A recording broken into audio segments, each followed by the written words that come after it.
Bonjour, ici Jesse Lee d'Albatros Media. Aujourd'hui, on s'en va rencontrer le philosophe Thomas de Coninck à son domicile pour qu'il nous parle de son livre « À quoi sert la philosophie ».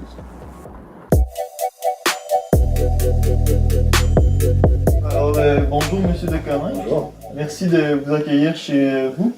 Oui. Nous allons parler de votre livre « À quoi sert la philosophie ». Oui. Et je vais commencer par vous poser une question. Oui. C'est quand que vous avez commencé à vous intéresser à la philosophie? Ben, j'ai l'impression que je me suis toujours intéressé à la philosophie. J'ai grandi dans une... Mon père était philosophe et j'ai participé, enfin j'ai entendu des discussions de philosophes toute ma vie et aussi beaucoup de discussions avec des gens d'autres disciplines. J'ai grandi dans un milieu très multidisciplinaire, si on peut dire, des savants, des artistes, etc. Qui venaient à la maison. Et c'était un choix tout naturel pour moi de choisir la philosophie. Je n'ai pas vraiment choisi au sens que j'aurais hésité entre une discipline ou l'autre. Pour moi, c'était évident que c'était ce qui me plairait le plus, tout simplement. Le livre À quoi sert la philosophie Oui. pose en soi une question. Quelle réponse donneriez-vous à un jeune qui vous pose cette question pour l'encourager à s'intéresser à la discipline? Ben, c'est le bonheur, hein. C'est-à-dire que je viens de parler de questions ultimes.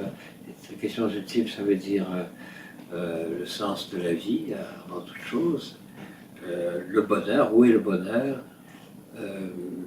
et puis le sens aussi du monde, du cosmos. Pourquoi cette splendeur à laquelle nous vivons, là, que nous sommes en train de détruire, là, la Terre, mais qui est, pourquoi tout ça, et de là viennent toutes les sciences. Hein. Ça va se spécialiser petit à petit, ça va être la physique, ça va être la mathématique, ça va être la biologie, et ainsi de suite. Mais tout ça part d'un questionnement fondamental qui exige donc des connaissances de plus en plus précises, etc. Mais c'est la quête du bonheur, c'est la quête du sens. La définition classique de la philosophie étymologique, c'est amour de la sagesse. C'est un amour avant toute chose. Hein. Philein en grec veut dire aimer, Sophia veut dire sagesse. Et sagesse, ça veut dire interrogation autour des questions ultimes que je viens de mentionner. Et je crois que allumer l'étincelle de ce questionnement chez tous les jeunes, ce serait la tâche par excellence. Parce que dès que l'étincelle est allumée, dès que le feu prend, c'est une passion, c'est un feu, il y a une chaleur et une lumière extraordinaire, là, comme dans le feu. La vie prend un sens qu'elle n'aurait pas autrement. Nous vivons dans un monde, évidemment, où nous sommes de plus en plus dominateurs grâce aux techniques, grâce à tous les gadgets que nous fabriquons. Magnifiques, plus magnifiques les uns que les autres, je ne m'en passerai pas moi-même. Mais ça fait écran, ça risque de faire écran en même temps, devant le monde réel, la nature, etc. C'est que l'éducation est sous-estimée par les gouvernements, etc. L'éducation doit être la priorité absolue de tout État responsable. On valorise encore plus la santé actuellement chez nous, mais à tort, parce que de toute façon l'éducation est essentielle pour la santé elle-même. L'éducation est essentielle pour les raisons que je viens d'indiquer. Mais j'allais dire aussi, on est obsédé par l'idéologie du marché. Et on s'imagine que l'éducation doit servir, la priorité de l'éducation, c'est de trouver un job. Là, vous trouverez un job, et les meilleurs jobs du monde, plus vous êtes cultivé, plus vous avez de connaissances, plus vous serez libre. Comme disait Condorcet, il n'y a pas de liberté pour l'ignorant. Quand on est ignorant, que voulez-vous choisir si vous ne savez rien? Vous n'avez pas de choix. Alors on est pris par l'immédiat, qui est le plus payant dans l'immédiat, mais ce n'est pas du tout ce qui est le plus payant pour la vie au sens à la fois de rendre heureux et aussi même au point de vue matériel. Et je me rends compte, parce qu'il y a longtemps que j'enseigne, je me rends compte que les jeunes sentent ça. Beaucoup de jeunes le sentent, ils ont raison. Ils sentent là qu'il y a une médiocrité. Il faut absolument que les preneurs de décision se réveillent. La destruction, la dégradation de la nature, tout ça, ce sont des signes que nous avons de mauvaises orientations, de mauvaises priorités.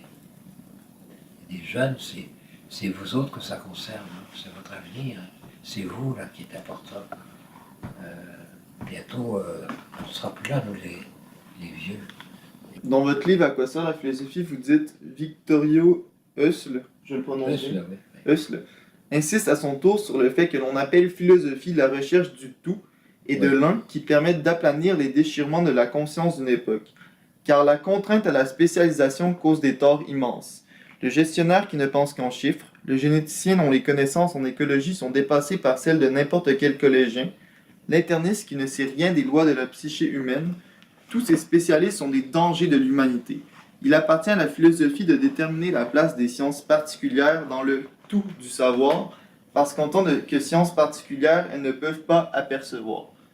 Quelle est la solution, selon vous, pour contrer cette surspécialisation alors que toutes les disciplines sont séparées dès le primaire ou le secondaire? Nous avons histoire, sciences, mathématiques, mais il n'y a pas d'esprit de synthèse. Comment pensez-vous qu'on peut développer un esprit de synthèse à s'intéresser au tout du savoir au lieu de ce qui concerne seulement notre discipline?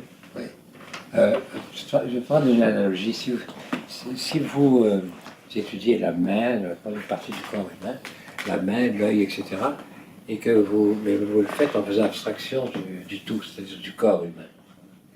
Là, vous êtes dans une abstraction, vous isolez une partie, mais pour comprendre pleinement la main, le rôle de la main, des yeux, etc., de tout le corps humain, il vous faut justement prendre en compte la totalité du corps vivant. Ou un arbre, c'est pareil, c'est moins complexe, c'est infiniment moins complexe. Donc, ce que je veux dire, c'est que étudier une partie en faisant abstraction du tout, c'est abstrait.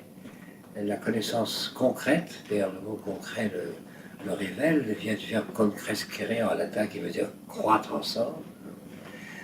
C'est la croissance de l'arbre, c'est la sève, c'est la lumière, c'est tout l'environnement, c'est ça l'arbre, c'est pas seulement la branche, la feuille, etc. Et surtout pas séparé du tout. Donc, vous ne pouvez pas avoir de véritable connaissance de quoi que ce soit si vous ne prenez pas en compte le tout d'abord. Et par exemple, le genre d'erreur qu'on entend très souvent, qui est dû justement à des spécialisations à court terme, de réductionnisme. Bon, le corps, l'être humain est un système nerveux, c'est incontestable, mais il est bien d'autres choses aussi. Mais vous avez des gens qui vont vous dire l'homme n'est qu'un système nerveux, l'homme n'est qu'un amas de particules, l'homme n'est qu'une libido, etc., etc. Alors tout ça, ce sont des abstractions. Et pourtant, ça désigne déjà le système nerveux, les neurosciences, c'est un monde absolument prodigieux là, qui ne fait que commencer. Tout ce qu'on découvre, les merveilles du cerveau humain en particulier. Alors, toutes ces parties sont passionnantes, mais si vous oubliez le tout, vous faites abstraction du tout, et lorsque vous revenez au tout, vous ne prenez en compte que la réduction que vous avez faite, ben là vous êtes vraiment dans le cirage, comme on dirait en France, vous êtes tout à fait ignorant. Le progrès des connaissances aujourd'hui va dans le sens de la spécialisation. Et c'est inéluctable, il faut se spécialiser pour aller plus avant, mais il ne faut pas perdre de vue le tout. Et c'est ça que veut dire Husserl, vous avez tout à fait raison, c'est le fléau là.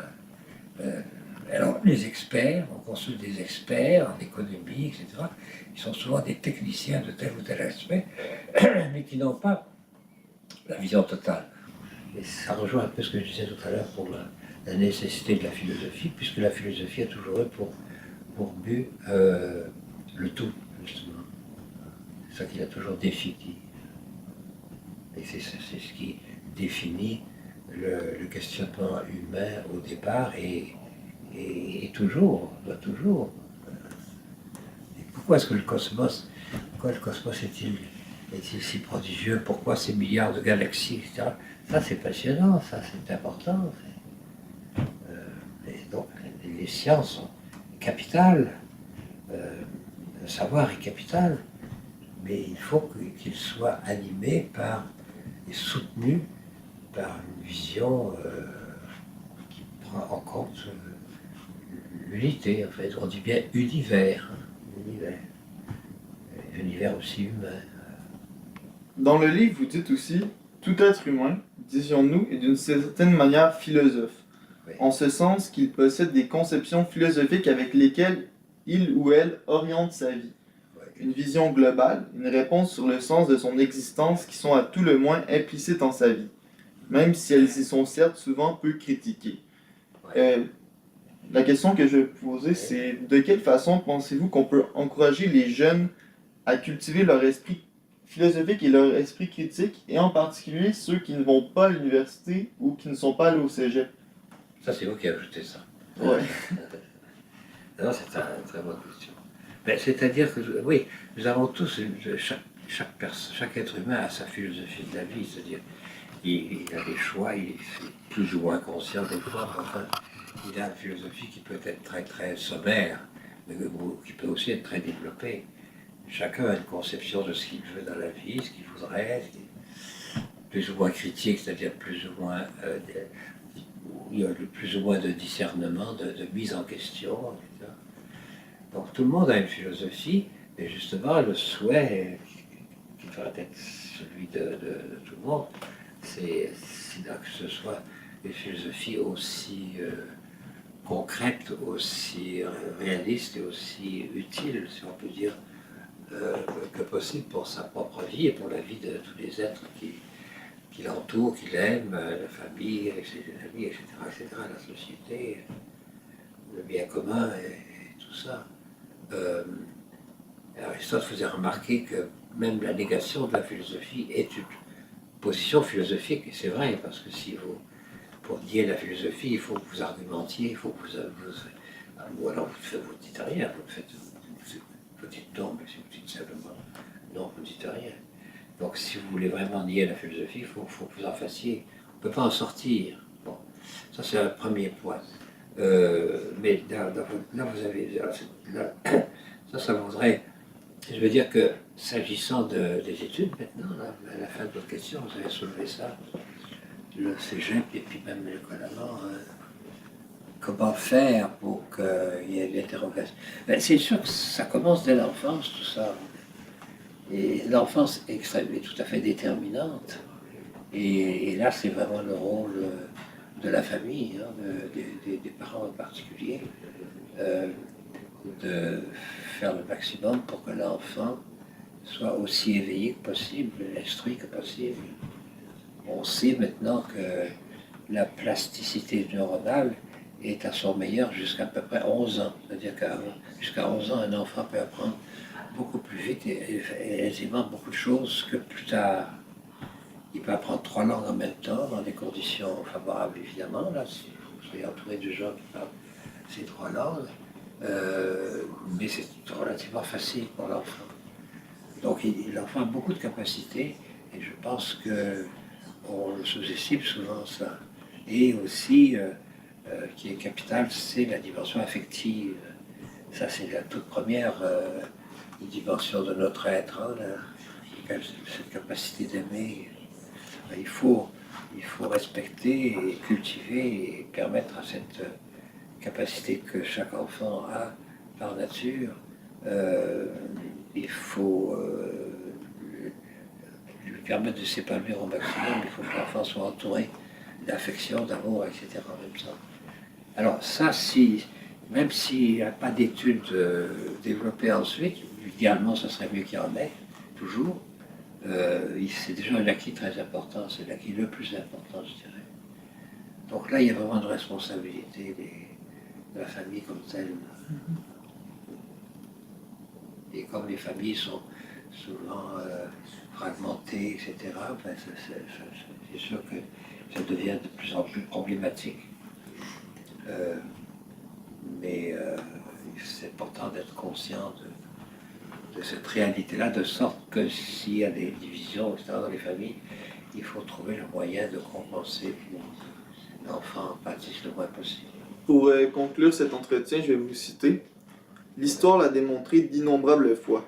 À mesure que le logos dépérit, que la culture dépérit, que la faculté d'expression, de communication, de pensée dépérit dans une société, la violence croît. La meilleure façon de prévenir, de contrôler la violence, reste le dialogue. L'appel au logos en ce sens. Plus celui-ci sera articulé, mieux on pourra assurer la paix. Pensez-vous que c'est ce qui s'est produit le 29 janvier Oui, ça correspond tout à fait à ça, oui. Oui, quand on n'est pas capable de dialoguer, de parler, de dire ce qu'on pense, et qu'on a des différends, il semble que l'alternative, la solution de rechange plutôt, c'est la violence. Et là, on voit un jeune qui était en somme très seul, qui a couvé pendant longtemps une sorte de haine, qui n'arrivait pas à s'exprimer, et qui n'a pas trouvé d'autre issue finalement que ce recours à une violence tout à fait insensée, tuer des innocents, des gens tout à fait innocents. C'est ça qui est le plus dramatique dans toutes ces manifestations de terrorisme là, qui parcourent la planète. C'est ça, c'est le manque de culture, dans le sens que la culture, c'est le déploiement d'esprit, c'est comme la culture de l'arbre, de la fleur, c'est l'épanouissement, et l'épanouissement humain, c'est la culture, et qui passe notamment par la parole, l'expression, une pensée critique, etc. Et de là, donc, le dialogue, donc, c'est la seule façon d'obtenir la paix sur la terre. Et la culture aussi forme le jugement. Donc il y a toutes ces horreurs, tout ce terrorisme, mais nous assistons en ce moment à un drame aux États-Unis où il y a un président inculte et des gens incultes qui ont voté pour lui. C'est-à-dire que pour ne pas discerner qu'on a affaire à un démagogue, il faut manquer de jugement, il faut manquer de culture. C'est quelqu'un qui ne sait pas parler, qui ne sait que répéter des éloges ou des insultes, un vocabulaire très, très dur, un vocabulaire cruel. Puis ils n'ont même pas le moyen de discerner la violence qui se trouve dans ce verbe du président Trump. Ça, c'est tout rêvé pour un démagogue. Hein. Un démagogue tire son pouvoir de la flatterie d'une majorité inculte, une majorité qui est incapable de discerner entre un discours responsable et un discours qui est tout simplement haineux, qui promet des bons et merveilles qui n'auront jamais lieu, etc. Alors c'est ça, une formation du discernement par la culture et le verbe, c'est-à-dire la parole, qui est vraiment l'instrument de paix, si justement il s'agit de véritable dialogue et pas simplement de créer des mots pour insulter. Mais ça trahit une indigence profonde qui a des conséquences immenses sur le plan du sort de la planète. Là, ils vont maintenant abolir toutes les mesures antipolluantes, etc., qui avaient été posées par Obama. Ils vont abolir tout ça, ils vont se mettre à polluer de nouveau la planète, les Américains, et simplement pour augmenter leur profit sur le plan strictement monétaire. C'est de la folie. Et c'est un crime contre l'humanité, parce que la dégradation de la planète, ça ne va pas se refaire, ça, c'est pour toujours. On ne peut pas retourner en arrière. Donc c'est vous autres, les jeunes, là, qui étaient victimes, vous, puis vos enfants. Et donc c'est pour ça que je parle de ça, là, parce que je trouve ça extrêmement grave. Alors, merci pour cet entretien. C'est très apprécié.